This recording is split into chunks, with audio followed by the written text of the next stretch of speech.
Hello, good morning, good morning. Welcome to Eyes of Faith with Michael Roy. Hey, thanks for tuning in to the channel today. Today is December 1st. Yes, you heard me correctly. Today is December 1st, my birthday month. This is my birthday month. My birthday is December 31st. So if you want to bless me, hallelujah, God bless me then. Bless me with something, y'all. Anyway, hey, thank you for tuning in to the channel. I hope you all had a great Thanksgiving holiday. I pray that God blessed you. I pray you and your friends and family celebrated together and listen, got stuffed. Now, I'm going to tell you something. There's no myth to that Thanksgiving food. I'm going to tell you, I got 5 pounds. I don't know where it came from. I got 5 whole pounds. I tipped the scale 2 weeks ago at like 210. I'm tipping the scale now at 215. But bless God for the muscles that you hide it. But I'm getting that 5 off. Stay tuned. I'm gonna bring some details. We're gonna work a plan together. We're gonna get some of this stuff off us, okay? So anyway, hey, thanks again for tuning in to the channel. God bless you today. Hey, for those of you who've already subscribed to Eyes of Faith with Michael Roy, I want to say thank you. I appreciate you for hanging in with me. Please continue to share our channel with your friends, your relatives, your co-workers, and we want to continue to bring you information, insight, guidance that'll help you navigate this world that we're in. We want to help you navigate the spiritually, help you grow in your faith, using the wisdom of God to lead a godly life. We want to help you to be able to make good decisions and electing political leaders that help us to live in our world. We want to help you socially to be able to communicate with those around you and to be able to form a relationship that'll help us all grow together. So hey, in every area that we can be of service to our community, we are here for that. That is Eyes of Faith with Michael Roy. Again, thank you for those who've come alongside us. Now, for those of you who have not, what are you waiting on? I'm asking for your help. I need you to come alongside us to spread this channel far and wide so we can continue to impact this world for Christ. All right? So again, if you have not tuned in, if you have not subscribed, subscribe. It costs you nothing to subscribe. If you subscribe and don't tune in but once a month, hey, that's on you. But I'm telling you, we bringing some wisdom that's needed in this world today. So again, thank you, thank you, thank you.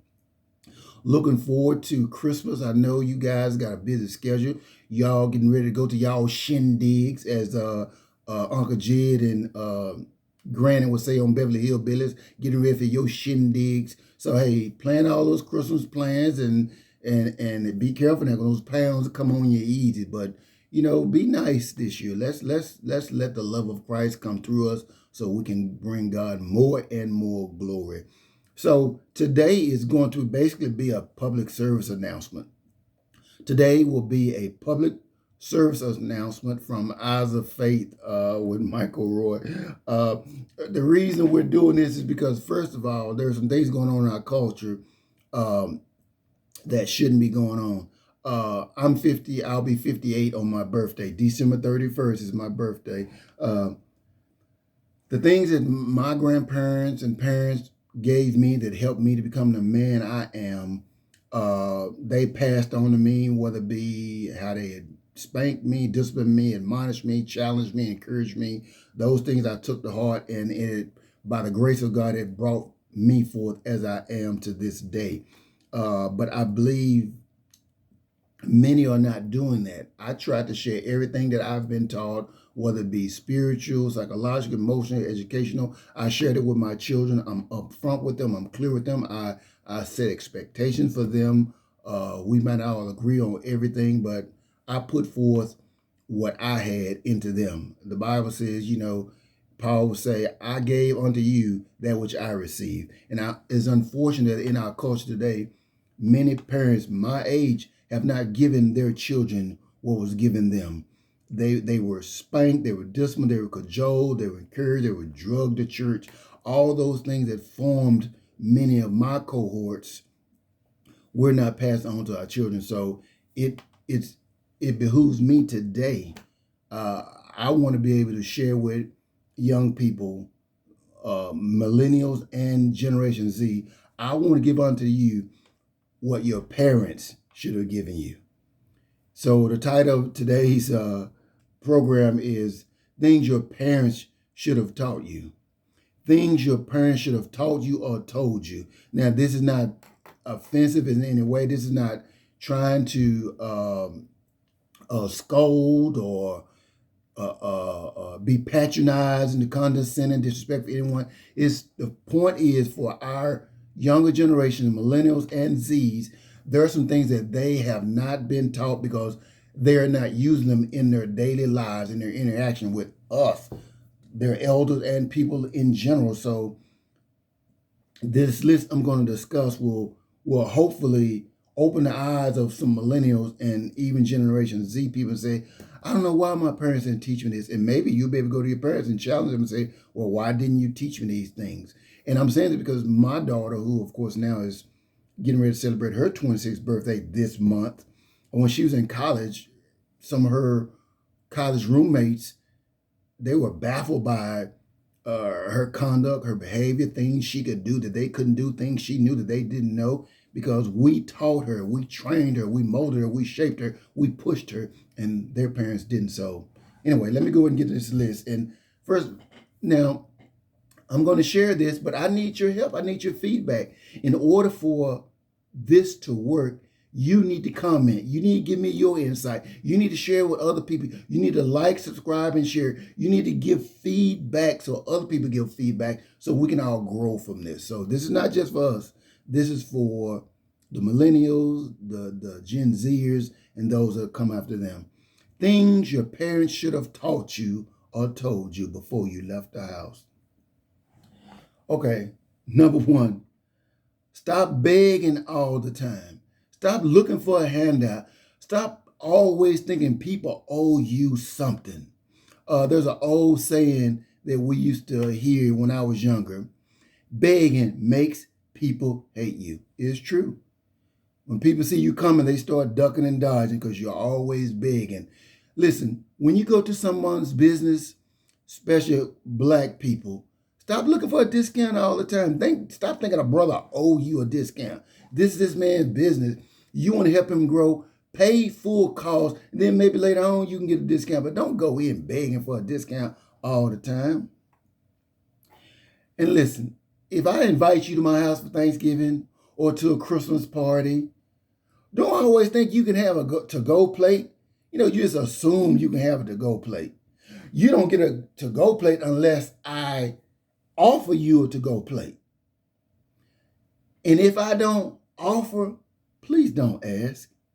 If I don't offer you to seconds, if I don't offer you to take a plate on, don't just assume that you can't. And if I don't offer, don't ask. Y'all, this is etiquette. This is common etiquette. Now, when you invite people to your house, this is for millennials and Generation Zers. Again, not disrespectful, just trying to help you all in your lives as you grow. Put your dog up when company comes. When your company comes, you invite someone to your home, it's courteous and respectful to put your animal up. I like animals. I don't have any. I like them, but I don't love them. And I don't want animals sniffing on me and my wife when I come to visit you. It's courteous. It's respectful. It's etiquette to put your animal in a different place when company comes. I know you love your animal, but they're not people. They're animals. They're dogs. They're cats. So be courteous. Be respectful. Be mindful of etiquette and put your animal up when guests come over, okay?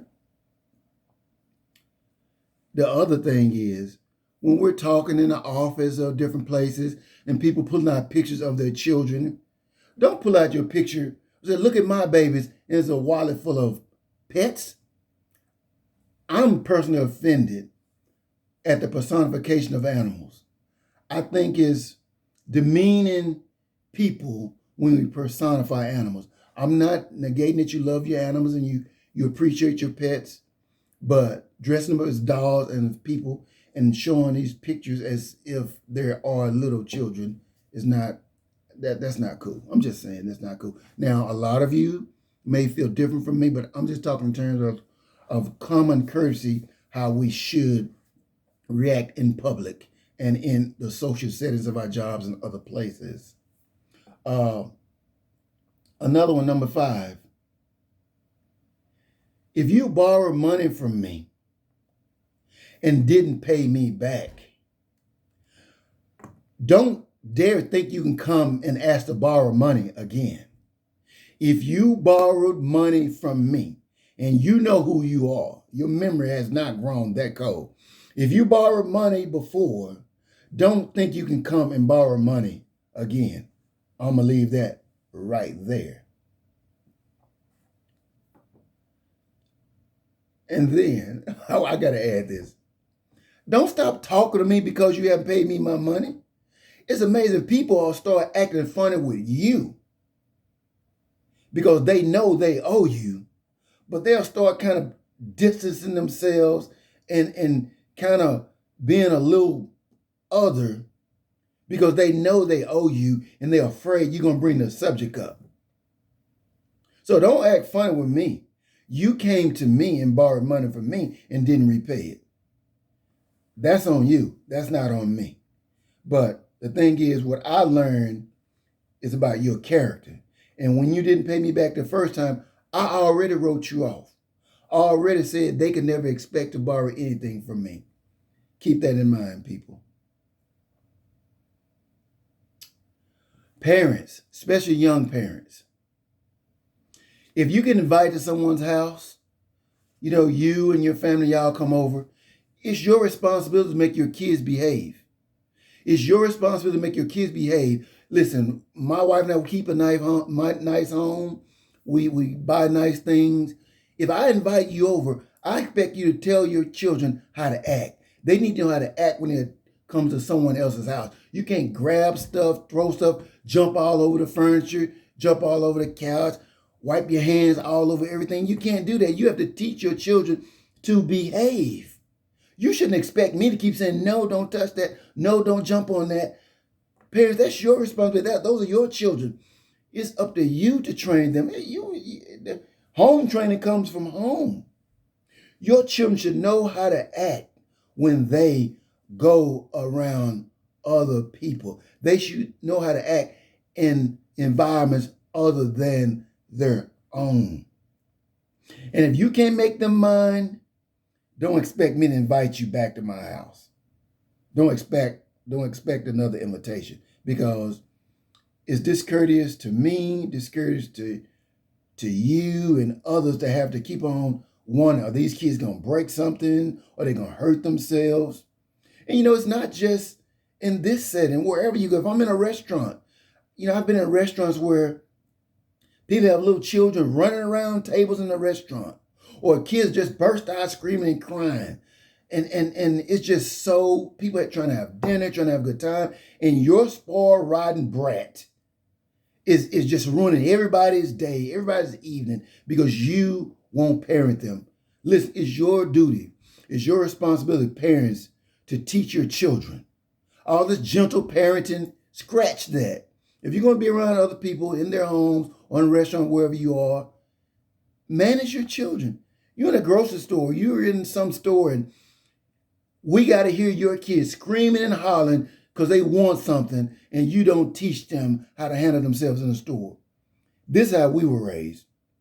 When our parents would take us to the store, my mom would take us to the store, and she said, we go in this store, and we're going to buy groceries.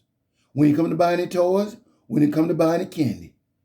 Don't come in here begging, asking for anything, because if you get out of order in here, I'm going to fix you right there. And my mom would squint her eyes and point her finger and say, you heard what I said? And we say yes. Young people, young parents, that's your duty, to train your children.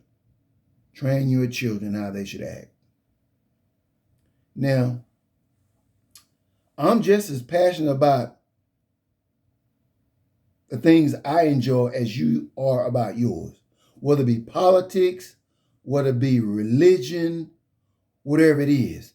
So don't expect to talk and have a conversation with me about some liberal view, some things that you feel about slavery or whatever the issue is. But I'm expected to just soak it in and just keep my conservative views or my religious views about marriage, transgenderism, homosexuality. I'm supposed to keep that to myself, but because you are of the liberal persuasion or think differently from me, I'm supposed to adjust to you and just take it all in and just be humble and listen to you and accept your views, but you don't accept mine. That's the division we have in our culture today. You have your political views, you have your social views, and I have my political views and my social views. I'm just as passionate about mine as you about yours. So don't dare think that I have to close my mouth, humble myself, and hear you spew what you believe while I don't say anything about mine. No, if you share yours, I'm going to share mine. Young people, adjust to it, okay? Now, also, if I do give you an invitation to come to dinner, to come to a Christmas party, I invited you. Now, if you have a spouse, of course, that would include your husband or your wife. But you can't add somebody else to the invite. This is etiquette. Listen, young people, this is etiquette. You can't invite somebody that I didn't invite. Now, if you call me and say, hey, Mike, I got some relatives in town, or I got a cousin in town, I don't want to leave them by themselves. I know you gave me this invitation 2 weeks ago, and I just want to call and ask. Now, if I say, hey, I'm sorry, man, we scheduled this amount, we only got this, we got that amount, so no. If you decide you don't want to come, that's fine. But don't just assume on my invitation and my dollar that you can invite a whole lot of other people to my engagement. You disrespecting me, you dishonoring me. So remember, I invited you and your wife, or if it includes children, you and your children, not you and your brother and his children and their children. That's not mean. I'm telling you, that's the truth. Learn. See, these things your parents should have taught you, but they didn't. Okay? Now, we're getting a little sticky. Stop volunteering to cook or bring a dish to a party or a potluck when you know and everybody else know you can't cook. Now, I'm not being mean. I'm not being disrespectful. I'm just being honest. If you know that you're not a good cook, stop volunteering to bring a dish. Now, somebody might press you. If they press you, bring one. Or just say, I'm just not a good cook. And leave it at that.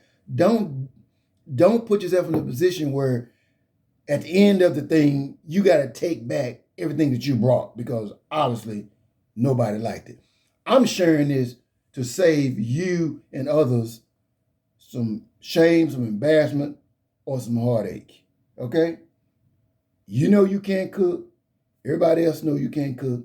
And the truth is, some people laugh at you when the party's over because they say, why in the world that he or she bring that old nasty food? I'm telling you, some people just lie to you. They lie to you. They won't be honest with you about things. So, listen. If you can't cook, don't offer to bring anything. One more on that note.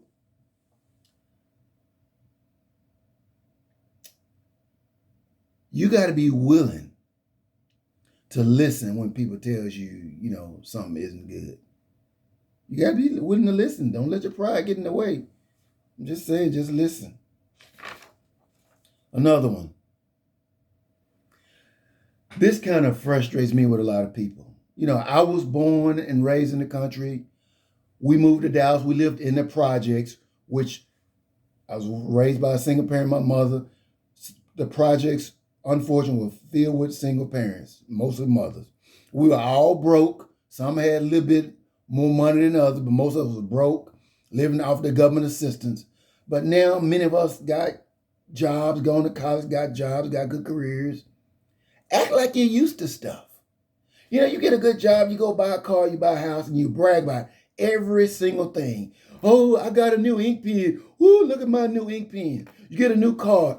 Oh, we got to hear you going on and on and on about your new car. You get a new house, you got to go on and on about your new car. You get a new purse, you got to go on and on about your new purse.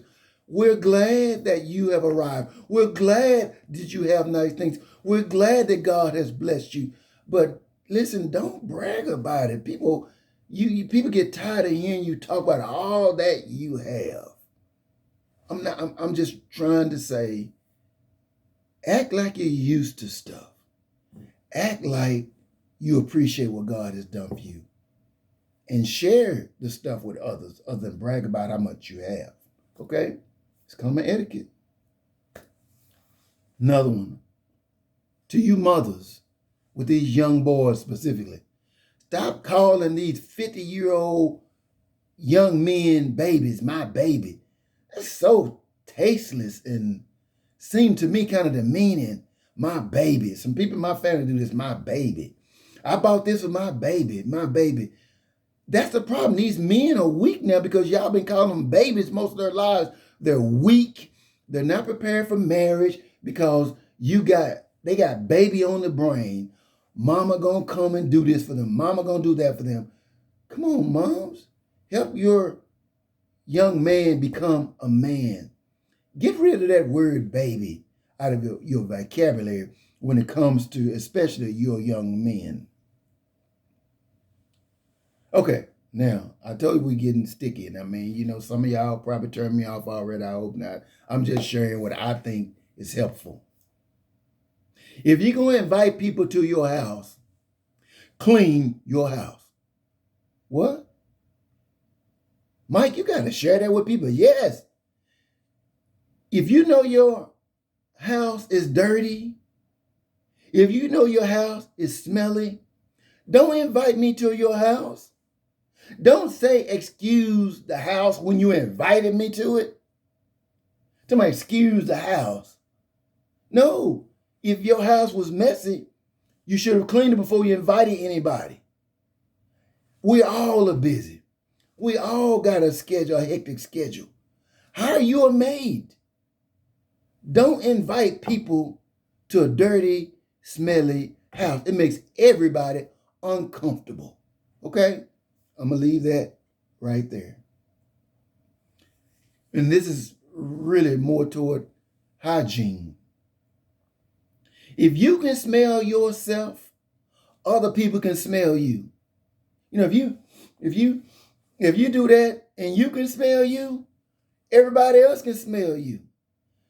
When you're at the gym and your equipment is 10 feet from me and I can smell all of you, you should have taken a shower, a bath before you came to the gym.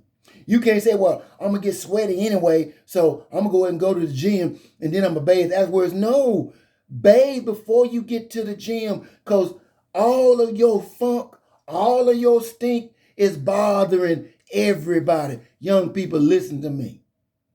All of that affects all of us. Take a bath. Wash yourself. Don't disrespect yourself around other people. Listen, if you're a smelly person, people talk about you every time you leave. People who say they're your friends, they won't tell you that you're smelly or you're unkept. Those are not your friends. They should tell you. It's like this. We're talking and you know how it is. I got something in my eye. I might have a little critter coming out of my nose or something on my lip. You're not going to hurt my feelings and say, hey, Mike, you got a little something on your nose. Hey, Mike, you got something in your eye. Tell me if something's wrong with me, man. Don't let me walk around all day. I'm talking to people, something hanging on the tip of my nose, and nobody tell me. I go to the bathroom. I've been talking to 15, 20 people, and something hanging off the tip of my nose. Man, that's what embarrasses me.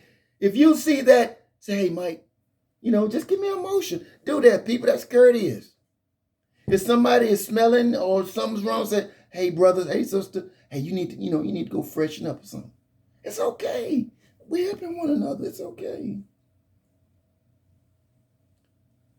Last one, and we're going to have a part 2, maybe even part 3 on this because I'm here to help you out.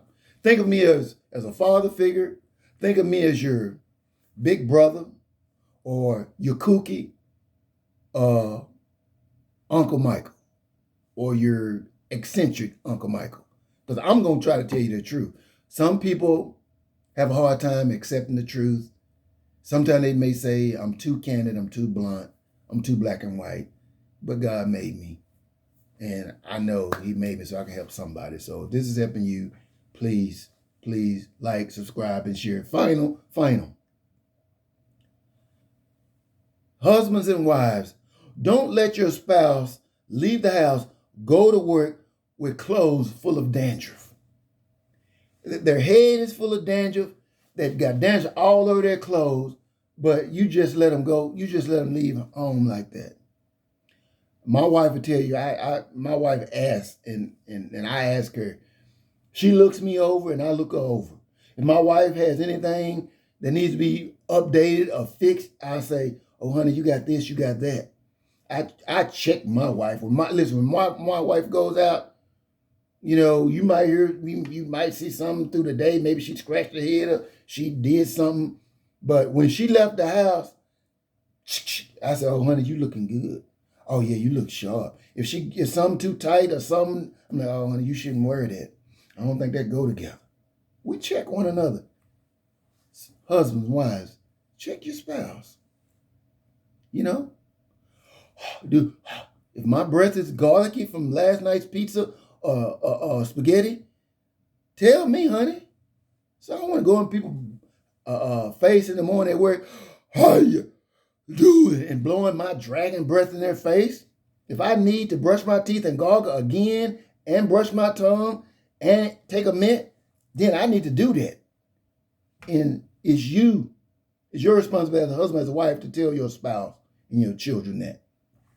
Now, I've gone a little long, but I think it's going to be helpful. Now, I'm just saying, it is helpful to me. I want people to share with me what can help me. Some things you may share with me may be offensive. Some things I share with you may be offensive. But it's not that they're offensive. It's that, do they edify? Do they help? Do they encourage us? Does it make us better? And I believe if you've listened this far, you know that some of these things I'm saying are absolutely correct. And in our culture, we've lost sight of how we should act amongst one another and being courteous and respectful and having proper etiquette. So, hey, if you like this video, give me a great like. Give me a thumbs up. Like, subscribe, and share. Like, subscribe, and share. Okay? Leave me a comment. Leave me a comment. If you think I'm being too blunt, leave me a comment. I'm here. I want the feedback. So anyway, December is here. Happy holidays. Merry Christmas. God bless you. God keep you. Until next time, remember, your parents should have taught you this. And so we're going to teach you now. God bless you. God keep you. Have a blessed day. In Jesus' name.